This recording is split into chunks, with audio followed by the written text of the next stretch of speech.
talking about Kuki Shinobu, which will be an upcoming 4-star new character who will be an electro support sword user.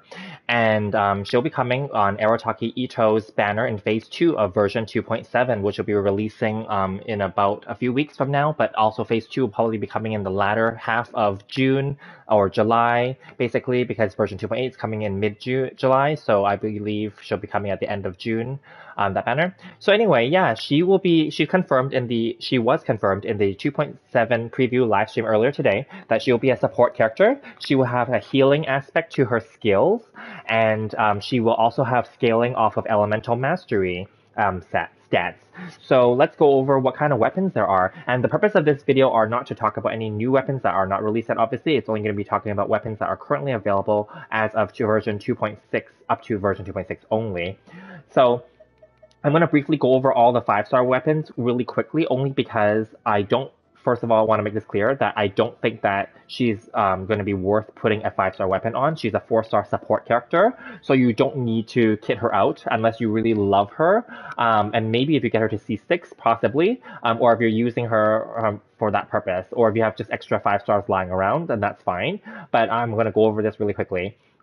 So I don't feel that she is going to be a crit-focused character because she's a support. She's not going to be a DPS or sub-DPS. You could probably turn her into one, but I don't think that it's worth giving the swords to her, whereas other characters could benefit better from it. So I will just briefly go over this. So the Haran is not going to be suitable for her. You can skip this altogether. I mean, the passive could work for her, and if you're, again, building her as a sub DPS maybe, perhaps the crit rate will help her, but I don't believe that her crit rates or crit stats are going to be useful for her because she's meant to support and heal, and maybe create some reactions because of her elemental mastery aspect, so I would skip this.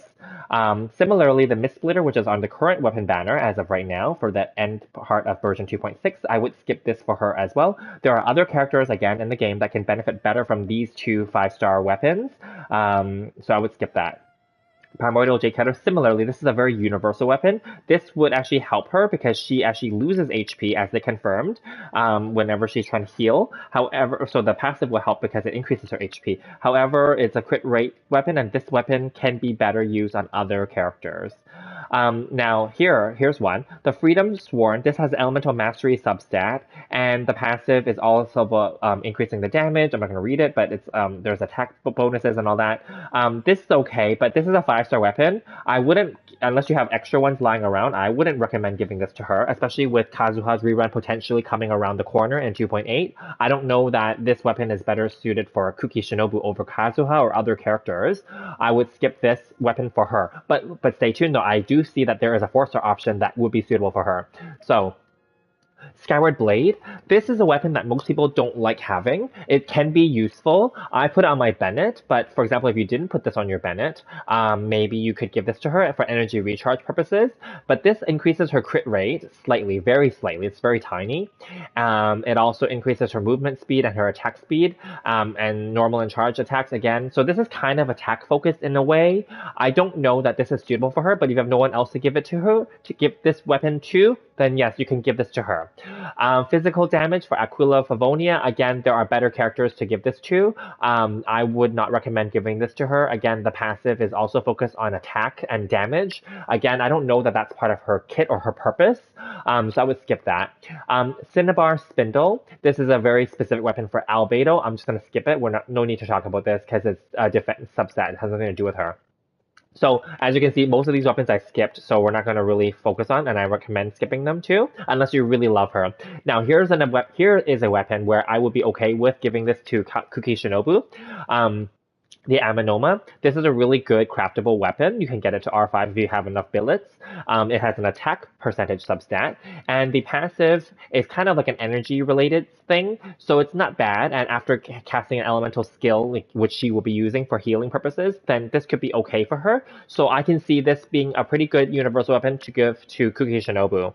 Another one that I really liked was the Festering Desire. Now, many people don't have this, especially newer players, because this was a version 1.2 event exclusive weapon for Albedo's first storyline quest. So this weapon is good overall. It increases elemental skill damage and elemental skill crit rate, which is good overall, and it has an energy recharge substat. As you can see, I currently don't have a character equipped with this, and actually the color scheme would be really sick on Kuki Shinobu because she's purple and green. This is really cool actually.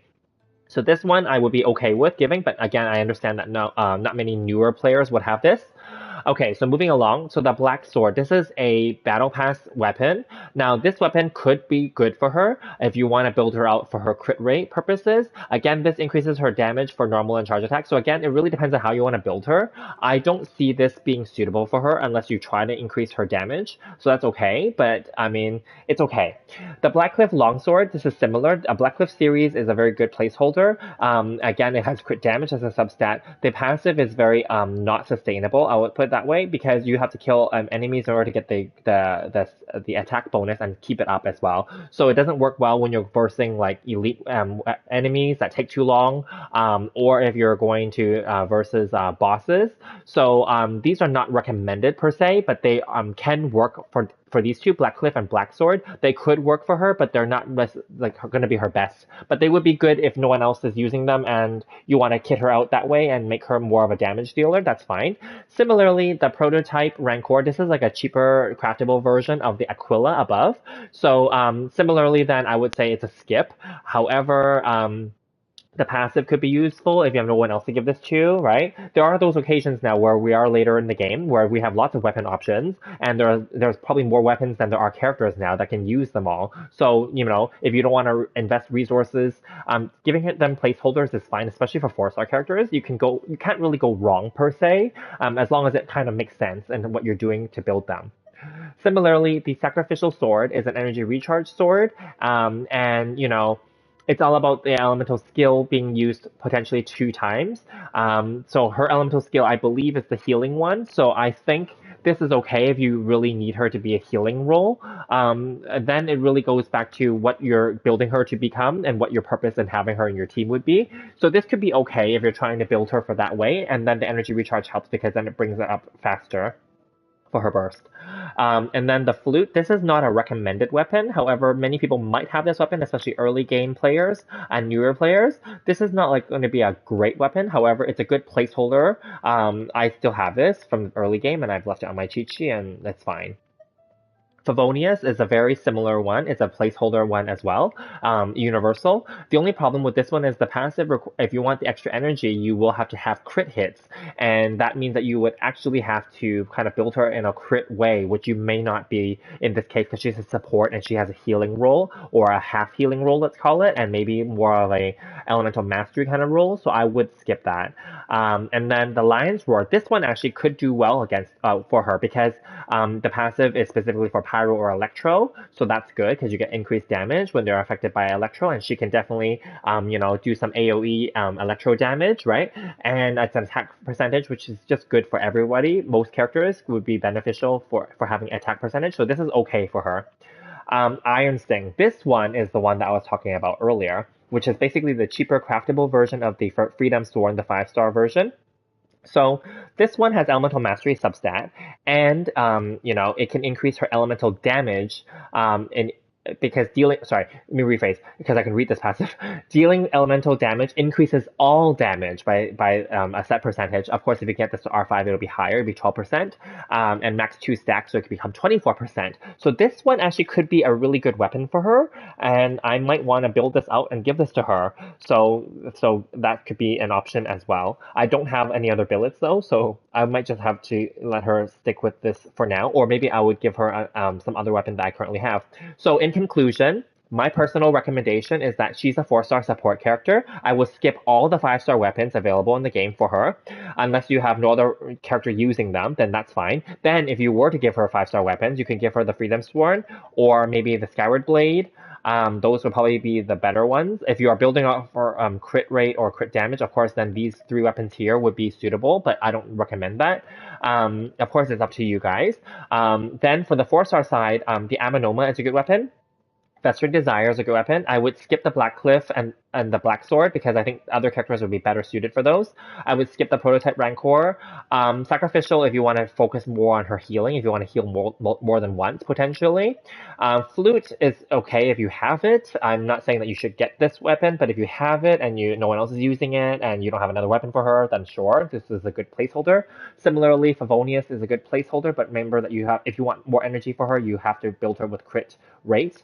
And then recommended weapons would be more the Lion's Roar for attack percentage and electro damage bonus, and also Iron Sting for elemental mastery purposes to create more reactions with your other characters, and also for the increased damage. So I think those are pretty good overall. So she does have quite a number of options for her weapon choices. Again, she's a 4-star character. I am not going to go hard and heavy on her weapon banner, her character banner, sorry. I'm only going to go for one, hopefully try to get one copy of her, so C0, just so I have her in my team, in my roster. My goal is to collect all the characters if possible, and then I'm just going to give her what I have at the time. If I was to seriously give her a weapon, that I have to give her one from my current roster of weapons, I would give her the Iron Sting and build this out, or I would give her the Lion's Roar and build this out. I might just give her this one because this one's further along. It's already R5'd, and it's like 40 out of 50. I might just level this up further and just give this to her. Another one, we'll see. I might give her the Festering Desire. However, I don't know that her elemental skill is going to be that useful for me. It's just for healing. I don't need her to heal. I have other healers. So there's that too, right? So I have a feeling she's going to be a very niche character, but she's going to be a very useful support character, especially for early game players and free-to-play players who don't have all the healers or don't want to play with the other healers, maybe. And because I would see that with her, she could do a little bit of a dual role. She can do some healing and some reactions and attack damage. So I can see that. So this would be an okay weapon. So if I had to give her a weapon, I would probably, if I have to, I'd probably give her the Amenoma or the Iron Sting or the Lion's Roar for my choices. Other ones could be the Favonius if I really wanted to build this out, but maybe more for these. Yeah. All right, so those are my thoughts. If you're interested to learn about what I think you guys should do or what my recommendations are for Yelan's current weapon options, do check that out. I did post that video right before this one. And I want to also point out that for artifacts for Kuki Shinobu, it seems like she might do well with the Vermilion set, so basically Xiao's new set, because she loses HP when she heals.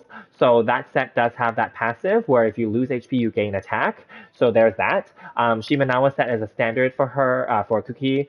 Of course, Gladiators is a good one, right? And then, like, I think she would also do well with potentially, because she's an Inazuma character, so I'm not sure yet, but maybe she would do well with the Emblem set, if you can build her up with more energy, so similar to like Raiden Shogun kind of build, so maybe, or of course Thundering Fury would be good because she's Electro after all, right? And then a more niche one would be Thunder Soother, so those would be the artifact sets to lean towards, but it depends. If you're going to build her as a healer, of course, then you have two options now. You have the Maiden set, and you have the Clam set, the Ocean-Hued Clam. So there are many options for her artifacts, and I think that that's really cool because Kuki Shinobu is going to become a very universal character overall. What do you guys think? Are you guys going to go and get Kuki Shinobu, go for her copies of her constellations? Get what kind of weapons are you going to give her? Excuse me. What kind of weapons are you guys going to give her? Because she will not have a signature weapon as a 4-star character in this case, but there are many weapon options available, and depending on your build and how you plan to use her in your team, there's lots of options. Let me know what you guys think in the comments below, and I will see you guys in the other